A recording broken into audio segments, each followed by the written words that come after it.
আসসালামু আলাইকুম। আজকে আমি বোর্ড ভর্তি পরীক্ষার খাতা কেমন হয় তা নিয়ে আপনাদের সঙ্গে একটি ভিডিও শেয়ার করতে চলে এসেছি। তো আমি এখানে উদ্ভাসের একটি খাতা নিয়ে এসেছি, উদ্ভাসের মডেল টেস্টের খাতা। তো বোর্ড ভর্তি পরীক্ষার খাতা প্রায় এরকমই হয়। এখানে কিউআর কোডগুলো দেখতে পাচ্ছেন দুইটা, এইভাবেই থাকে। এখানে যেমন ইঞ্জিনিয়ারিং অ্যাডমিশন প্রোগ্রাম 2025, বোর্ড ভর্তি খাতা মান্থলি এক্সাম এগুলো লেখা থাকে। তো বোর্ড ভর্তি পরীক্ষা বইটের সব জিনিস লেখা থাকবে, যেমন জরুরি নির্দেশনা এগুলো প্রায় সেম হয় বোর্ড ভর্তি পরীক্ষার ক্ষেত্রেও।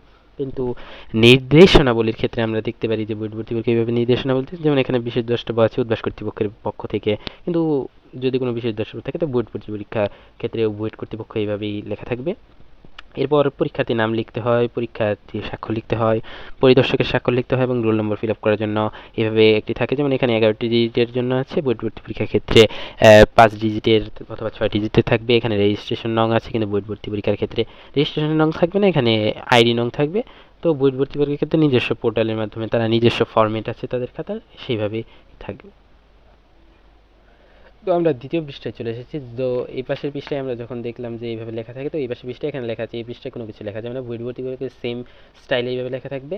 তারপর যদি আমরা দেখি বোর্ড ভর্তি পরীক্ষার ক্ষেত্রে এইভাবে খাতাগুলো থাকবে, যে আপনারা বক্স দেখতে পাচ্ছেন, যে বক্সটা, তো আমি যদি ভালোভাবে দেখাই তো বক্সটা এই পাশ থেকে ও পাশে এইভাবে দেখাই।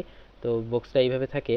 তো এই বক্সের ভেতরে আমাদের উত্তরগুলো করতে হয়। যেমন এখানে আপনারা দুইটা কিউআর কোড দেখতে পাচ্ছেন, বোর্ড ভর্তি পরীক্ষার ক্ষেত্রে প্রতিটি প্রশ্নের উপর এইভাবে দুটি কিউআর কোড থাকবে। আমরা নিচে দেখতে পাচ্ছি যে 2 নং প্রশ্নের কোনো কিউআর কোড নেই, কিন্তু বইয়ের ভর্তি পরীক্ষার ক্ষেত্রে দুটো কিউআর কোড, অর্থাৎ প্রতিটি প্রশ্নের উপর দুটো করে কিউআর কোড থাকবে। এবং এই কিউআর কোডে কোনো ধরনের কাটা ছেঁড়া করা যাবে না। যেমন আমরা যদি কোনো পেন্সিল দিয়ে এটাকে দাগ কাটি অথবা আমরা কোনোভাবে ভাঁজ করি এটা, তো বোর্ড পরীক্ষার ক্ষেত্রে সেই প্রশ্নটি আপনার উত্তর যদি আপনি সঠিকভাবে পুরোটুকু পূরণও করেন, সেটি আপনার আর কোনো নাম্বার গণ্য করা হবে না, সেটি বাতিল বলে গণ্য করা হবে।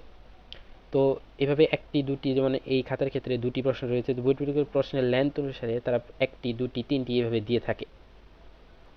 তো বোর্ড ভর্তি পরীক্ষার ক্ষেত্রে প্রথমে ম্যাথ দিয়ে শুরু হয়, ম্যাথের একটি দুইটি কোশ্চেন থাকে, যে এইভাবে যে আমরা এই সাইটেরগুলো দেখতেছিল বারকোড, এই বারকোডের ক্ষেত্রে কোনো কাটাছেঁড়া করা যাবে না। তো এইভাবে থাকার পর 20টি প্রশ্ন থাকে। 20টি প্রশ্ন আপনাকে ভর্তি পরীক্ষার আগে দেখে নিতে হবে। আপনাকে কিছু সময় আগে খাতা দেওয়া হবে, তখন আপনাকে এগুলো চেক করে দেখে নিতে হবে যে সবগুলো প্রশ্ন আছে কিনা, ছাপা ঠিক মতো হয়েছে কিনা।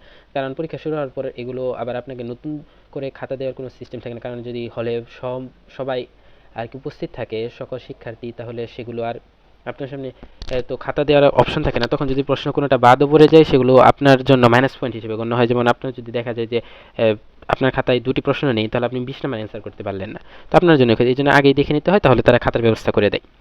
তো আমরা যদি দেখি এই জায়গায় বারকোড আছে এবং 21 নাম্বার থেকে ফিজিক্স শুরু হয়। তো ফিজিক্সের এইভাবে 21 থেকে 40 পর্যন্ত যায় এবং কোশ্চেনগুলো এই প্যাটার্নে থাকে। থাকার পর 41 থেকে আবার কেমিস্ট্রি কোশ্চেন শুরু হয়। তো কেমিস্ট্রির ক্ষেত্রেও সেম প্রসেস, যেমন কেমিস্ট্রির কিছু কোশ্চেন আছে যেগুলো বক্স বক্স করে আলাদাভাবে সেগুলো দেওয়া থাকে।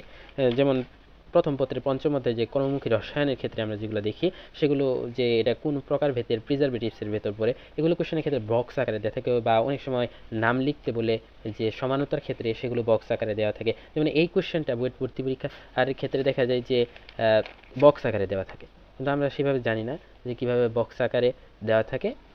তো এখানে দেখানো সম্ভব হচ্ছে না।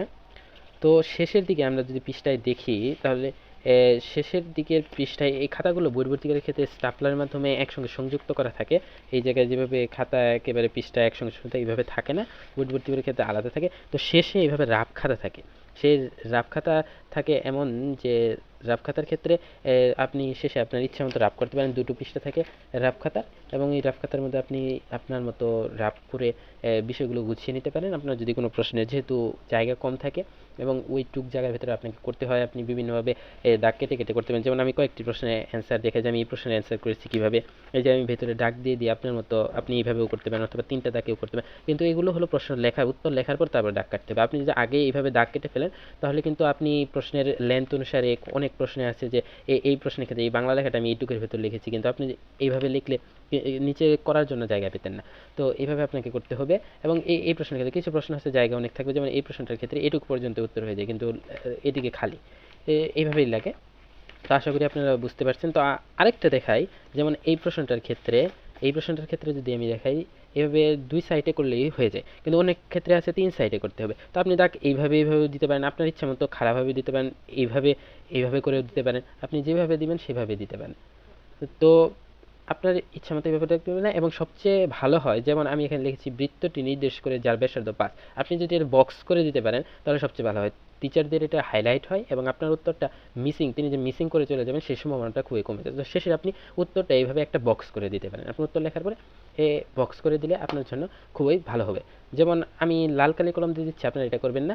আপনার পরীক্ষার ক্ষেত্রে সবসময় নীল কালি এবং কালো কালির বল পয়েন্ট কলম ব্যবহার করেন। যেমন এইভাবে আপনারা যদি বক্স করে দেন এই 5 এককটা, তো উনার এটা হাইলাইট হবে এবং উনি উত্তর যখন দেখবেন তখন এই জিনিসটা এবং কারিকুলাম দেখে তো ওনার সময়ের উপরে নির্ভরশীল, তো উনি ওইভাবে দিতে পারবেন।